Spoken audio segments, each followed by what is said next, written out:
Ora vitsivitsy lasa izay moa dia efa tonga ny gady natao fianaran-tsoa ny mpikambana ao amin'ny gouvernemanta izay tariny Andriamatoa Premier Ministre Antsain Christian hanatrika ny filan-kevitry ny ministra tariny Andriamatoa Filoha Andry Nirina Rajoelina. Araka ny nambaran'ny Filoha moa dia simba ireo fiaramanidina tokony nitondra azy ireo ka tsy maintsy nijery fiaramanidina hafa nankany fianaran-tsoa. Raha ny tokony ho izy dia efa ela ihany izahay no tokony ho tonga saingy nisy fahasimbana ireo fiaramanidina izay tokony nitondra anay taty dia tsy maintsy nijery fiaramanidina hafa ka izao tonga soa mantsara izao ihany hoy Andry Rajoelina tao fianaran-tsoa ny androany. Mialohany hiresantsika ny zavadrehetra izay asiantsika resaka moa dia mbola toy ny mahazatra antsika foana abonné alohan'ny chaîne antsika ary asio zay man video indrindra apetraho ihany koa ny komantera ndeha aloha idirantsika vetivety izany fanaovana abonnement izany mialohany hirisoantsika amin'ny resaka zay fanaovantsika dao ary toboky lahy dao ary toboky vavy.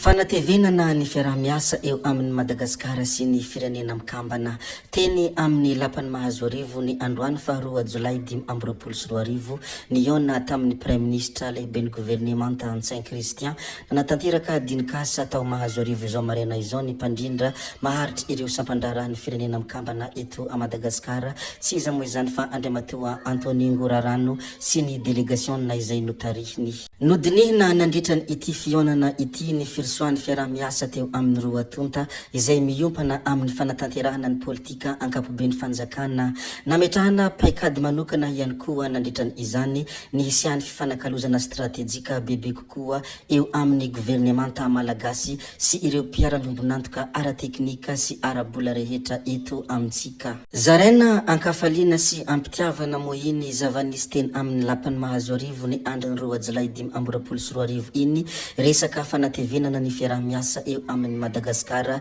sy ny firenena mikambana. Rehefa voalaza moa ny mikasika an'izay dia andeha resika hilaza mikasika an'ity manaraka ity. Ity manaraka izay asiantsika resaka ity moa dia resaka menaka. Hazo hanina ny menaka nentiny sambo amory ny valy ny fitilina ary hazo hanina ny menaka arivo bidon no tateriny ilay sambo amory izay mihanso natao antsiranana. Nilazan'izany moa ny Agence de contrôle de la sécurité sanitaire et de la qualité des denrées alimentaires sy ny ministère industrie sy ny varatra. Nalefa fiaramanidina tao Antananarivo ny 20 Jona lasa teo ny santionany io menaka io mba hanafianganana ny fitilina eny anivon'ny laboratoire ary nanaiky ny tomponentana fa mbola tsy ampidirina eny antsena ny menaka raha tsy mivaly ny fitilina raha ny fanazavana hatrany. Fa i Patrick Raharmanana kosa dia nandefa hafatra ho arzanaky ny filoham-pirenena ankehitriny tsy aleo ve ampakana sisy tsy hijabaka amin'ny raharam-panjakana ilay zanaka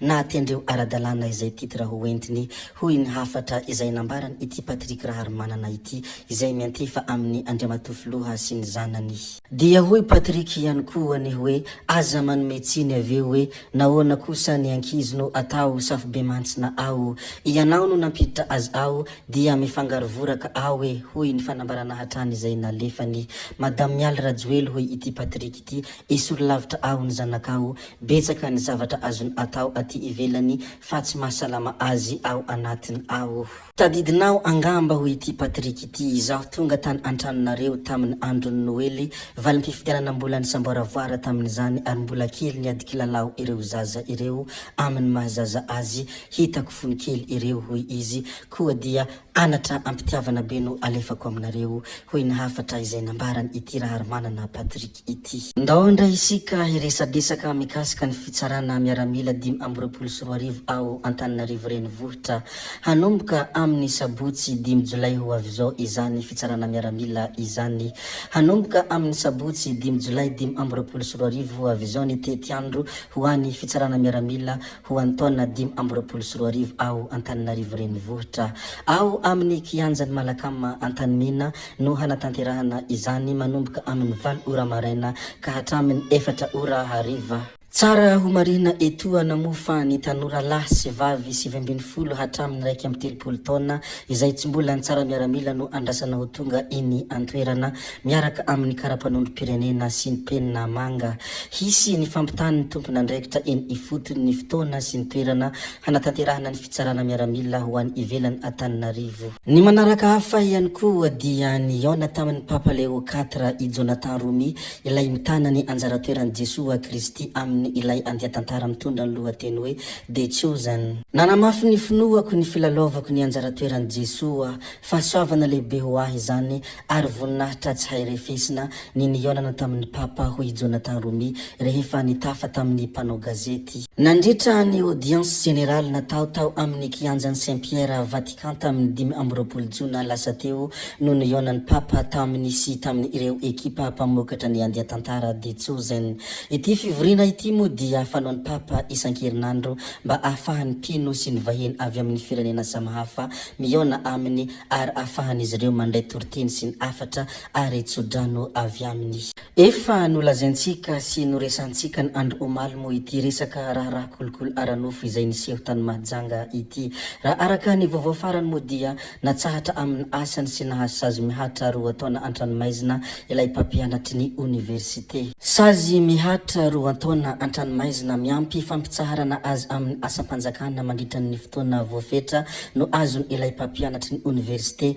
nanao kolokolo aranofo tamin'ny mpianatra iray raha araka ny didina voka ny fitsarana aveo anivon'ny Paky Mahajanga ny androny iny alatsinainy iny. Mpianatra vehivavy iray tao amin'ny sekoly ambony Antsy izay feheziny université ny Mahajanga mo no voakasika ity kolokolo ity. Ny gendarmeria avy ao Antsy no nisambotra azy ary efa nentina ao amin'ny toby fanarinana ao Marifoto ilay mpampianatra mamita ny saziny. Ny maraina teo mo no nitafa tamin'ny mpanao gazety ny mpampanao lalàna eo anivon'ny Paky Mahajanga Rindra Harzo. Betsabetsaka ihany mo ny zavatra izay efa voalazantsika tato anatin'ny ity video ity koa dia hamaramparana antsika tanteraka ity video anankiray ity moa dia ity publication izay nataon'ny solombavambahoaka teo aloha ity izay manany ihany any Andriamatoa Filoha. Ny androany maraina moa izy nanao an'ity publication ity izay manao hoe aza mandeha helikoptera amin'ny rivotra ty mihitsy aloha président fa tay be izy ity hoy ity solombavambahoaka teo aloha ity raha nandefa hafatra ho an'ny filoham-pirenena ankehitriny. Zavatra hitako tao anatin'ny compteny moa iny zavatra iny koa dia zareko kely aminareo ary mahafaly anahy koa ny mizara izany aminareo rehetra. Tompoko vavy sy tompoko lahy zay ihany koa no namarana ny video antsika koa dia mankasitraka anareo na vitany haino hatramin'ny farany ary mbola manentana anareo foana ny mbola hanaraka ny video manaraka izay alatsaka iaty misesisesy zay fa tsy ataonay lava ny resaka hametra beloma izahay veloma vetivety fa tsy hoe akory veloma mandrakizay amin'ny manaraka indray no manao ny misimisy veloma ary tompoko lahy veloma tompoko vavy gaby oye ciao ciao amin'ny manaraka indray yo.